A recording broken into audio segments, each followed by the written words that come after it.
واقعی یہاں پہ حضرت رقیہ بنت علی سلام اللہ علیہا ہی مدفون ہے، وہی ہے جن سے منسوب دربار بی بی پاک دامن ہے.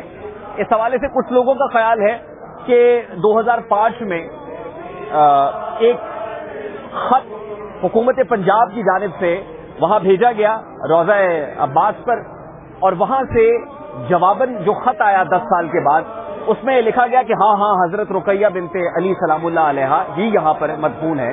اور پھر وہ یہ کہتے ہیں، شان نزول یہ بیان کرتے ہیں کہ واقعہ کرب و بلا کے بعد جب بیبیاں مدینہ الرسول صلی اللہ علیہ وآلہ وسلم کی طرف گئیں، جب وہاں پر حالات تنگ کیے گئے تو پھر انہوں نے وہاں سے کوچ شروع کیا، اور پھر مکران کے راستے یعنی بلوچستان کے راستے وہ یہاں پر اس قدیمی علاقے میں پہنچی تھی، اور یہیں پر ان کا مدفن موجود ہے.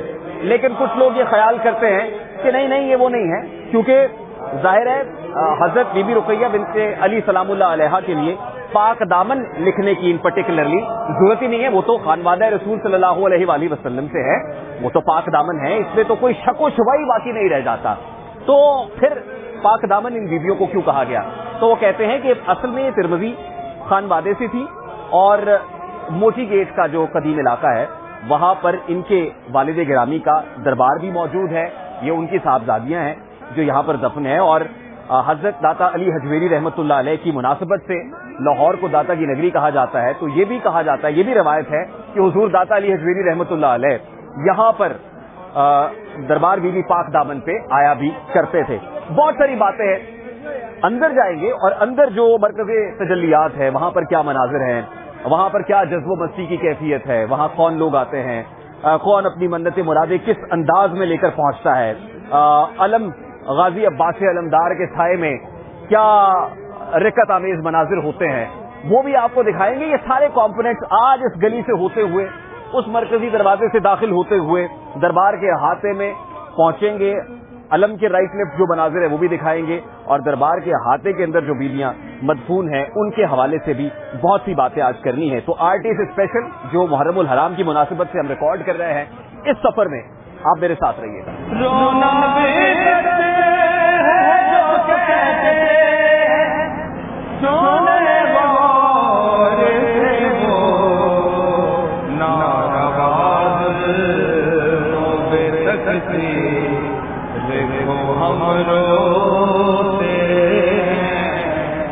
حضرت رقیہ بنت علی سلام اللہ علیہا کی قبر کو ملا کے کل 6 قبریں یہاں پر موجود ہیں.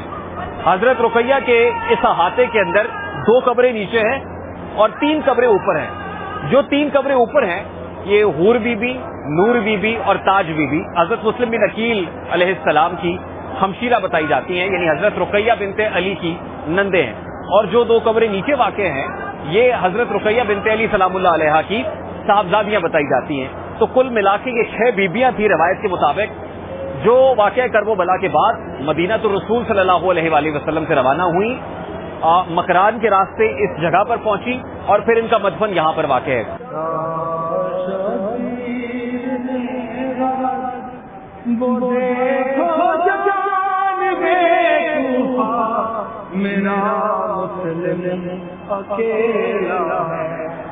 ایک سوال جو پردہ فکر سے ٹکراتا ہے کہ انہیں بیبیاں پاک دامن کیوں کہا جاتا ہے؟ اگر یہ خانوادہ رسول صلی اللہ علیہ وآلہ وسلم سے تعلق رکھتی ہیں تو ظاہر ہے ان کی پاکیزگی پر کوئی شک و شبہ نہیں ہے، تو پھر بیبیاں پاک دامن کیوں ہیں؟ تو ایک اسکول آف تھاٹ اور بھی ہے جو یہ سمجھتا ہے کہ یہ ترمذی سلسلے سے تھی، موچی میں رہنے والی خواتین تھی. موچی دروازہ جو لاہور کا قدیمی علاقہ ہے، اور ان کا کنڈکٹ، ان کا کیریکٹر، ان کی پاکیزگی جو ہے اس کی وجہ سے ان کو بیبیاں پاک دامن کہا گیا. اور ان کی کرامات کچھ ایسی تھی کہ یہاں پر حضور داتا علی حجویری رحمۃ اللہ علیہ بھی آیا کرتے تھے، اور یہاں پر خانوادہ رسول صلی اللہ علیہ وآلہ وسلم، رسول صلی اللہ علیہ وآلہ وسلم اور ان کے خانوادے پر، ان کی آل پر درود و سلام بھیجا کرتے تھے. تو یوں بیبیاں پاک دامن کہلائیں. آغا صاحب السلام علیکم. سر بہت بہت شکریہ آپ کا وقت دینے کے لیے. لاہور میں دربار بی بی پاک دامن ہے، اور حضرت رقیہ بنت علی سلام اللہ علیہ سے منسوب ہے کہ یہ ان کا مدفن ہے جو حضرت علی کرم اللہ وجہہ کی صاحبزادی تھی. کیا یہ بات درست ہے آغا صاحب؟ بسم اللہ الرحمن الرحیم. مشہور ہے یہ بی بی پاک دامنہ کے نام سے ہی ہے، اور یہ تو مسلم ہے کہ پاک دامن بیبیاں یہاں پر مدفون ہیں. ایک نہیں ہے، شاید ایک سے زیادہ تعداد ہے جی، اور یہ اہل البیت علیہ السلام کے خاندان سے ہی تعلق رکھتی ہیں. لیکن آیا یہ امیر المومنین علیہ السلام کی شہزادیاں ہیں، یہ کوئی مستند تاریخ تو نہیں ہے، اس میں شہرت ہے اس میں جو بھی ہیں، لیکن اہل البیت کے خاندان سے تعلق رکھنے والی پاک دامن بیویاں ہیں. چونکہ شروع سے نام ہی ان کا یہی شہرت پڑا، پاک دامن بیویاں. مزار بھی ان کا اسی نام سے مشہور ہو گیا.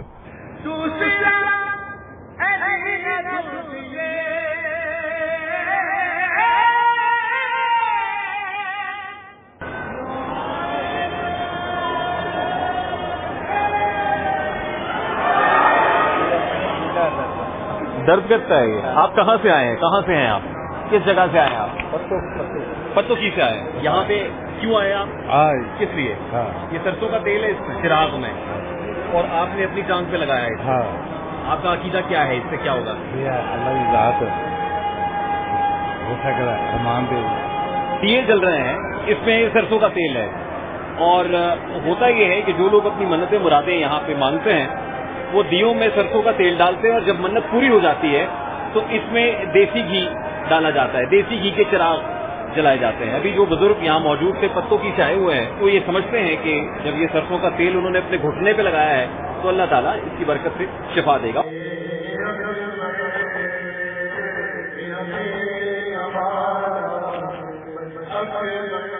حاجی عرفان حیدری صاحب میرے ساتھ موجود ہیں اس وقت. حاجی صاحب السلام علیکم. وعلیکم السلام ریحان بھائی، کیسے ہیں آپ؟ ٹھیک ہے. آپ بتائیے مزاج گرامی. اللہ کا بڑا کرم. اللہ کا بڑا. دربار بی بی پاک دامن پہ ہر جمعرات آتے ہیں جی حضور، اور یہاں آ کے حضور نبی صلی اللہ علیہ وآلہ وسلم کے حضور نذرانے عقیدت پیش کرتے ہیں. ریحان بھائی مجھے 40 سال ہو چکے ہیں. 40 سال میری ایک جمعرات مس نہیں ہے. آستانہ عالیہ بی بی پاک دامنہ کے میں درباری نعت خان ہوں، اور یہ بی بی پاک نے مجھ پہ بڑی کرم نوازی فرمائی ہے. میرے اللہ کا فضل ہے، یہ سارا فضل میرے اللہ کا ہے کہ میری ڈیوٹی یہاں پر بی بی پاک کے آستانے پہ لگی ہوئی ہے. ہر جمعرات مس نہیں ہے.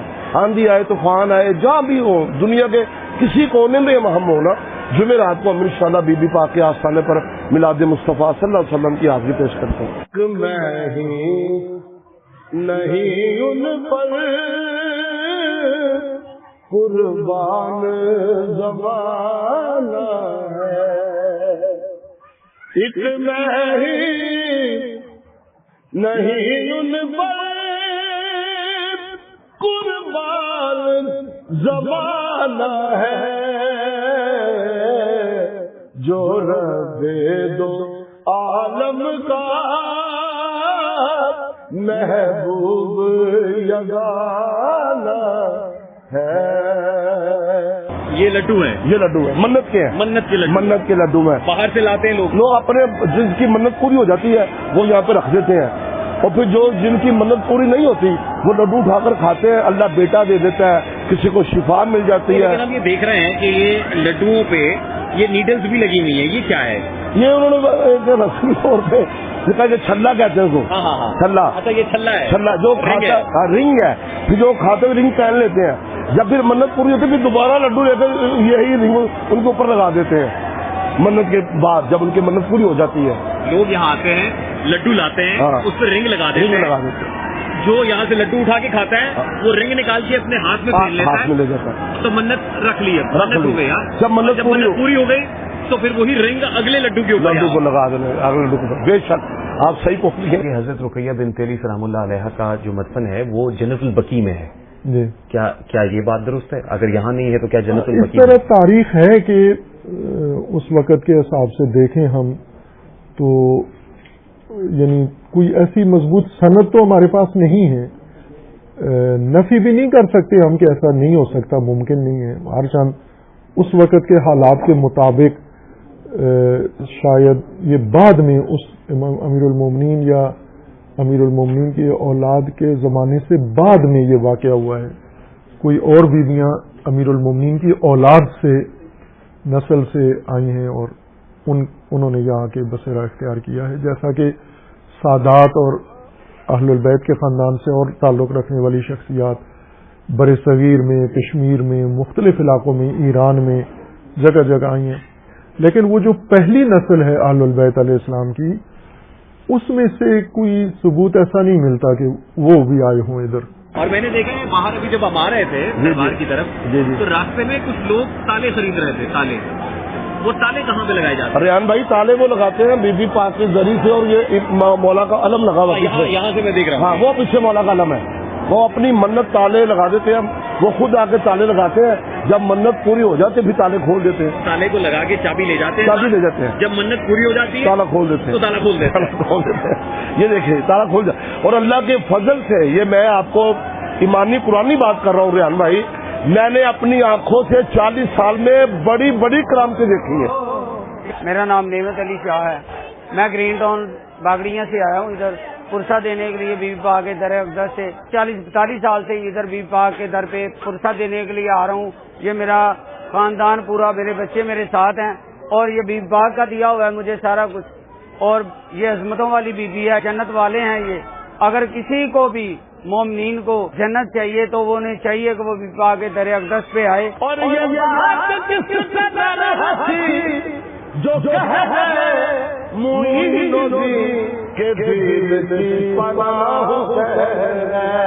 گزشتہ 4 دہائیوں سے آپ نے یہاں پہ کیا تبدیلیاں دیکھی over the period of time? یہاں کیا کچھ تبدیل ہوا ہے؟ تبدیل یہاں پہ یہ ہوا ہے کہ یہاں پر امن کے دائی ہیں. یہاں پر جماعت اہل سنت اہل تشریف آئی مل کر امن کمیٹی ہے. یہاں پر کوئی یہاں پر انتشار والی بات نہیں ہے. میلاد کے ٹائم میلاد ہوتا ہے اور مجلس کے ٹائم مجلس ہوتی ہے. دونوں یہ جو بھائی آپس میں مل کر حضور کے ذکر کو اور مولا کے ذکر کو بلند کرتے ہیں.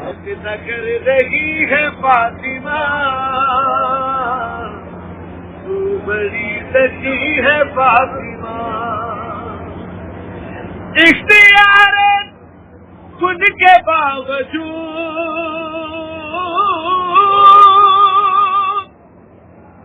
اختیار خود کے باوجود چکی پیستی ہے فاطمہ, تو بڑی سچی ہے فاطمہ. اور ایک اور چیز ہم دیکھ رہے ہیں کہ یہاں پر حق یار والے بھی ہیں اور پنچتنی بھی ہیں. بے شک آپ دکھائے, اگر آپ کا کیمرہ مین اس بات کو دکھائے, وہ سامنے بی بی پاک کے مزار کے سامنے بھی 4 یاروں کے نام لکھے ہوئے ہیں. وہ آپ کے بالکل سامنے مین گیٹ پر بھی 4 یار ہیں.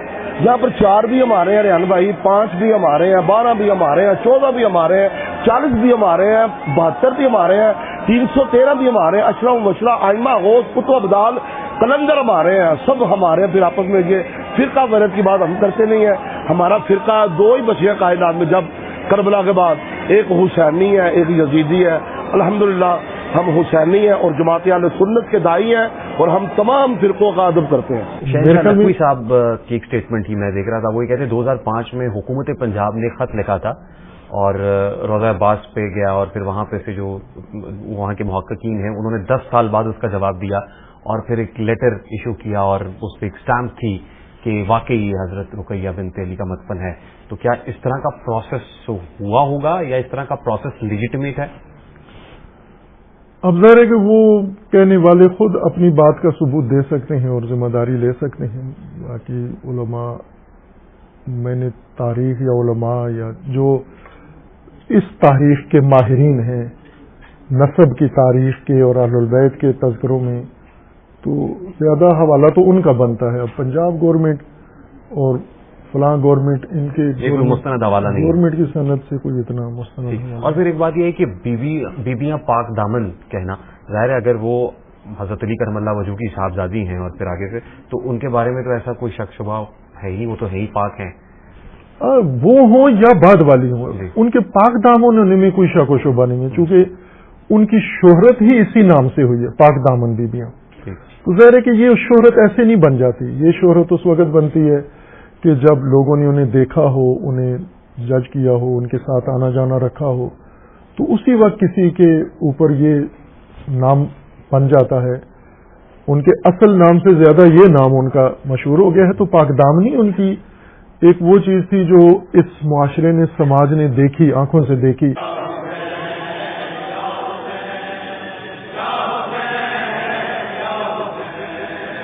دربار بی بی پاک دامن کے احاطے میں چراغ مسجد و محراب و ممبر, یہ قدیم مسجد جو روایت کے مطابق 680 سال پرانی ہے, اور اس مسجد کے بالکل سامنے میلاد ہال ہے جہاں ہر جمعرات کے روز محفل میلاد مصطفیٰ صلی اللہ علیہ وآلہ وسلم ہوتی ہے. نصیب کھول دے میرا مدد کر میری اللہ، نصیب کھول دے میرا مدد کر میری اللہ، تجھ نو چاوے دیوے تجھ نو چاوے دیوے اے مرضی تیری اللہ. پاک دامن ہونا تو ان کا مسلم ہے، اور یہی میں سمجھتا ہوں کافی ہے.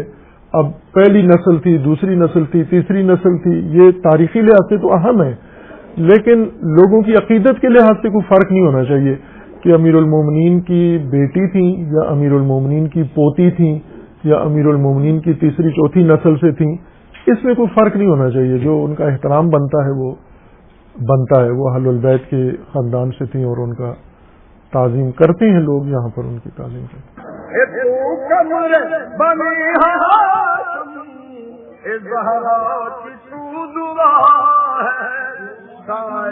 تیرے علم کا دو جگ بے باخدا ہے. یہ جملہ ہے حضرت معین چشتی اجمیری رحمہ کا. اور شاہ است حسین، بادشاہ است حسین، دی است حسین، دی پناہ است حسین، سرداد نہ داد دست در دست عزیز، حقا کے بنا الہ الہ است حسین. امن کا مہر مہابی، امن کا مہر مہابی، جو شاہوں کا ہے شاہ بھی، ایک ایسا بادشاہ حسین میرا حسین ہے، ایسا بادشاہ حسین ہے. اور یہ بات کس قدر ہنسی جو کہہ گئے معین دی کہ دین کی پناہ حسین ہے.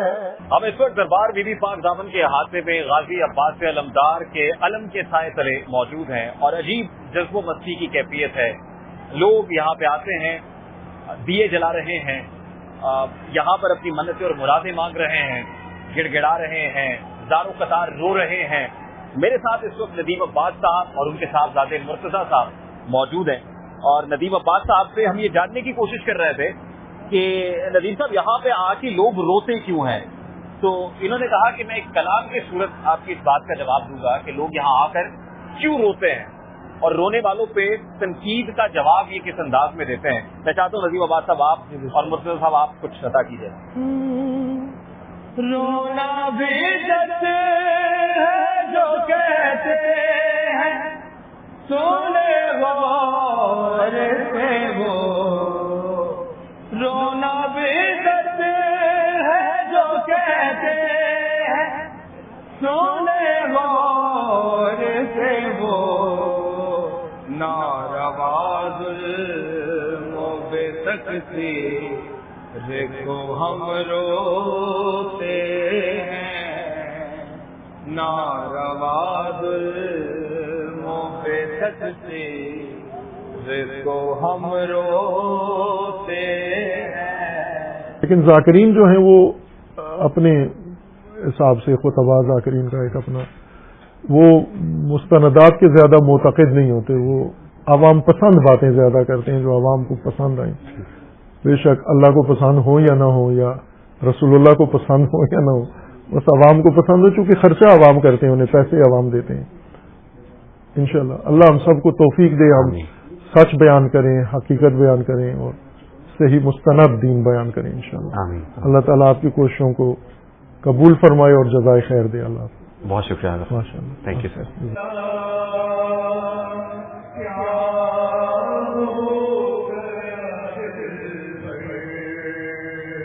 حضرت مسلم بن عقیل اگر یہ کہا جائے کہ واقعہ کربلا کے پہلے شہید ہیں تو یہ کہنا غلط نہیں ہوگا، اور انہیں سفیر حسین بھی کہا جاتا ہے کہ جب کوفیوں نے خط لکھا تھا تو اس وقت حضرت مسلم بن عقیل کو امام علی مقام نے بھیجا تھا، اور جب بھیجا تو وہاں بدبختوں نے حضرت مسلم بن عقیل کو شہید کر دیا تھا.